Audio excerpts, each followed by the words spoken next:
বৰপেটাত হিন্দু সুৰক্ষা সেনা অসমৰ উজ্জ্বল প্ৰতিবাদ পাকিস্তান পতাকাৰ লগতে পাকিস্তান প্ৰধানমন্ত্ৰী পুতলিকা আজি বৰপেটাত পেহেলগামত ইছলামিক সন্ত্ৰাসবাদীৰ দ্বাৰা সংঘটিত ব্যাপক হিন্দু আৰু খ্ৰীষ্টিয়ান হত্যাৰ প্ৰতিবাদত হিন্দু সুৰক্ষা সেনা অসমৰ উদ্যোগত প্ৰতিবাদী কাৰ্যসূচী পাকিস্তান মুৰ্দাবাদ পাকিস্তান বিশ্বৰ মানচিত্ৰৰ পৰা মুছি পেলাওক জেহাদী মুৰ্দাবাদ বায়ু সেনাই পাকিস্তানৰ ওপৰত বোমা বৰ্ষণ কৰক পাকিস্তান হুচিৰ আদি ধনুৰে উজ্জ্বল প্ৰতিবাদ কাৰ্যসূচীত হিন্দু সুৰক্ষা সেনা অসমৰ সভাপতি কাঞ্চন দেৱনাথে অংশ লৈ ভাৰত চৰকাৰ আৰু গৃহ বিভাগে এতিয়ালৈ পাকিস্তানৰ ওপৰত চাৰ্জিকেল ষ্ট্ৰাইক আৰু জেহাদীৰ ঘাটিসমূহ ধ্বংস নৰকৰকলৈ উদ্বিগ্ন প্ৰকাশ কৰাৰ লগতে তাৎক্ষণিকভাৱে পাকিস্তানৰ ওপৰত বোমা নিক্ষেপ কৰি বিশ্বৰ মানচিত্ৰৰ পৰা পাকিস্তানক নিষেধ কৰাৰ দাবী উত্থাপন কৰে আনহাতে বিধায়ক আমিনুল ইছলামক বাংলাদেশৰ এজাত আখ্যা হিন্দু সুৰক্ষা সেনাৰ আমিনুল ইছলাম এগৰাকী বাংলাদেশী ৰক্ষণাবেক্ষক পুলৱামা ঘটনা সন্দৰ্ভত বিধায়ক আমিনুল ইছলামে বিতৰ্কিত মন্তব্য কৰা বিধায়ক আমিনুল ইছলামক ফাঁচি দিয়া দাবী হিন্দু সুৰক্ষা সেনা অসমৰ ইফালে পাকিস্তানক সমৰ্থন কৰি ছ'চিয়েল মিডিয়াত পোষ্ট কৰা সকলক চৰকাৰে যি ধৰণে তাৎক্ষণিকভাৱে ব্যৱস্থা গ্ৰহণ কৰিছে ঠিক তেনেদৰে ভাৰত চৰকাৰে পাকিস্তানৰ ওপৰত চাৰ্জিকেল ষ্ট্ৰাইক কৰি বিশ্বৰ মানচিত্ৰৰ পৰা নাইকিয়া কৰাৰ দাবী জনায় নিউজ ডেস্ক অসম ক্ৰান্তিক সংবাদ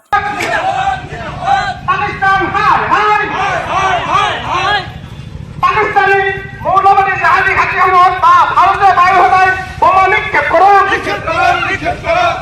পাকিস্তানক বিশ্বৰ মঞ্চে বোমা প্ৰবৰ্ষণ কৰক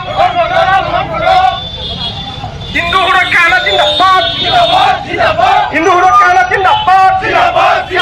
পাকিস্তান মুৰ্দাবাদ পাকিস্তান মুৰ্দাবাদ হিন্দু হিন্দু ভাই ভাই হিন্দু হিন্দু ভাই ভাই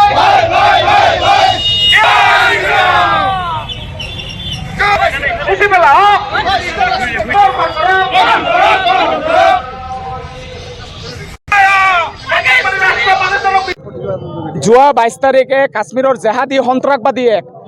কাশ্মীৰত পেহেলগামত যি হিন্দু আৰু খ্ৰীষ্টানৰ ওপৰত যি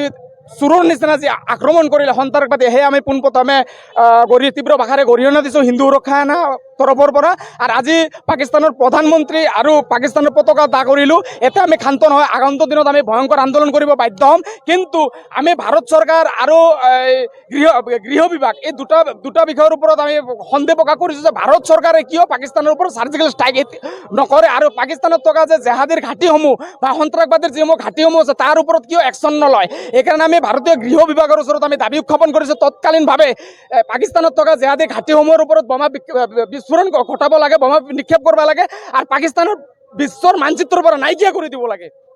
কিবা ক'ব থাকে সেইকেইটা আমি তীব্ৰ ভাষাৰে গৰিহণা দিছোঁ চৰকাৰে কঠোৰ স্থিতি লৈছে সেয়া আমি চৰকাৰক ধন্যবাদ জ্ঞাপন কৰিছোঁ কিন্তু সমান্তৰালভাৱে চৰকাৰখনে পাকিস্তানৰ বিৰুদ্ধে মানে কঠোৰ স্থিতি লোৱা আমি কিন্তু দেখা নাই সেইকাৰণে চৰকাৰক আমি আহ্বান জনাইছোঁ হিন্দুত্ববাদী ৰাইজ আপোনালোকক ভোট দিছিল হিন্দুত্ব ৰক্ষাৰ কাৰণে দেশখনৰ ৰক্ষাৰ কাৰণে কিন্তু দেশ ৰক্ষাত নৰেন্দ্ৰ মোদী চৰকাৰখনে একদম বিফল হৈছে নৰেন্দ্ৰ মোদী চৰকাৰক আমি পুনৰবাৰ আহ্বান জনাইছোঁ যে এই চৰকাৰখনে কঠোৰ স্থিতি গ্ৰহণ কৰক পাকিস্তানৰ বিশ্বৰ বুকুৰ পৰা মানচিত্ৰ নাইকিয়া কৰি তোলক আমি আগৰ পৰাই কৈছোঁ ঢিঙৰ বিধায়ক আমিনুল ইছলাম ইউটিউবৰ বিধায়ক আমিনুল ইছলামে যে বাংলাদেশীৰ এজেণ্ট আমি সন্দেহ প্ৰকাশ কৰিছোঁ তেওঁ বাংলাদেশী ৰক্ষণাবেক্ষণ যেতিয়া ঢিঙত উচ্ছেদকাৰীৰ ঘৰ চৰকাৰে ভাঙি দিয়ে সেই সময়ত তাতে গৈ কিনে ইউটিউবৰ নেতা বিধায়কজনে গৈ কিনে তাতে পানী যোগান ধৰে ধন যোগান ধৰে সেইবোৰ আমি দেখিছোঁ লগত যেতিয়া থানাখন বটদ্ৰৱা থানাখন যেতিয়া উৰুৱাই দিলে বিধায়ক আমিনুলে উল্টা স্বৰূপ দিলে আজি বিধায়ক আমিনুলে যে ক'লে যে চৰকাৰখনে এতিয়া সন্দেহ প্ৰকাশ কৰিছোঁ যে পুলৱামা যিটো RDX বোমা 300 কেজি RDX বোমা আনি যে আমাৰ BSF জোৱানসকলক হত্যা কৰিলে তাৰ লগত তুলনা দি পুলৱামা গণ্ডগোল যে এতিয়া সন্দেহ প্ৰকাশ কৰিছে এতিয়া কোনো সন্দেহৰ কাৰণ এনে চৰকাৰে তদন্ত ঘোষণা কৰিছে ইতিমধ্যে এনে তদন্ত কৰিব আৰু যদি বিধায়ক আমিনুলৰ কথাটো মিথ্যা তেতিয়াহ'লে বিধায়ক আমিনুল আমি কাৰাদণ্ড মানে ফাঁচি হোৱাটো আমি বিচাৰোঁ আৰু যদি আমিনুল সঁচা তেতিয়াতো সমান্তৰালভাৱে নৰেন্দ্ৰ মোদীকো আমি ফাঁচি হোৱাটো বিচাৰোঁ কাৰণ আমি সন্দেহ প্ৰকাশ কৰিছোঁ সেইবোৰ হ'ল কাপুৰুষৰ কাম সেইবোৰ জেহাদী আৰু সন্ত্ৰাসবাদী সিহঁতে কোনোদিন মানে সিহঁতে সমান্তৰালভাৱে গোটেই কামখিনি কৰে উল্টা আৰু বিশেষকৈ আমাৰ হিন্দু সম্প্ৰদায়ৰ মাজত সিহঁতে মানে ফেঁচি কাটিব হিন্দুখিনিক জলকীয়া গুড়া সানিব মানে তালিবানৰ দৰে আক্ৰমণ কৰে তালিবানে যি ধৰণে আক্ৰমণ কৰে এইটো আজিৰ কথা নহয় যেতিয়া ভাৰতত ৰজা মহাৰজা আছিলে সেই সময়ত আমাৰ মহাৰাণীসকলে যেতিয়া ৰজাই পৰাজয় হৈছিলে সিহঁতে বিপান কৰিছিলে কাৰণ কিয় সেই নাৰীসকলক উঠাই লৈ গৈ সিহঁতে ধৰ্ষণ কৰা আছিলে সিহঁতৰ চৰিত্ৰ মানে যিটো সন্ত্ৰাসবাদী আছে সিহঁতৰ চৰিত্ৰখন বেয়া আৰু মই এটা আহ্বান জনাইছোঁ যেতিয়ালৈকে কুৰাণ শ্বৰীফখন সলনি নহয় তেতিয়ালৈকে ইছলাম কোনোদিন শান্তিৰ ধৰ্ম হৈ নাথাকে। ইছলাম জেহাদী হৈ থাকিব। ছ'চিয়েল মিডিয়াত যিখিনি বিতৰ্কতীয় মন্তব্য কৰিছে এতিয়া দেখা পালোঁ, বৰপেটাৰ দুজনমান দেখা পালোঁ, ঢিঙৰ বিধায়ক আমিনুলক দেখা পালোঁ, গুৱাহাটীতো দেখা পালোঁ, শিলচৰতো দেখা পালোঁ। কিন্তু চৰকাৰে কঠোৰ স্থিতি গ্ৰহণ কৰিছে। ইতিমধ্যে গোটেইখিনিক আটক কৰিছে আৰু হিমন্ত চৰকাৰখনে এইখিনি আশ্বাস দিছে যে কোনোৱে হাৰি যাব নোৱাৰে, গোটেইখিনিক আমি জেলৰ আঁতৰলৈ জেলত সোমামেই। বৰ্তমান ৰঙাগড়ত আলহী হৈ আছে ঢিঙৰ বিধায়ক। তাৰ সমান্তৰালভাৱে পাকিস্তানকো এই ধৰণৰ চাৰ্জিকেল ষ্ট্ৰাইক কৰিব লাগে বা পাকিস্তানৰ ধাৰাৰ এই জেহাদীৰ ঘাটিসমূহ উৰাই দিব লাগে। আজি আপোনালোকে চাব, আমেৰিকাত যেতিয়া বা পাকিস্তানে ক্ষতি কৰিলে, আমেৰিকাৰ সেনা বাহিনী প্ৰেৰণ কৰি ৰাজধানীক তাতে মাৰি পেলালে গুহাৰ ভিতৰত। আজি ভাৰতবৰ্ষ কি কৰি আছে? আমি সন্দেহ প্ৰকাশ কৰিছোঁ।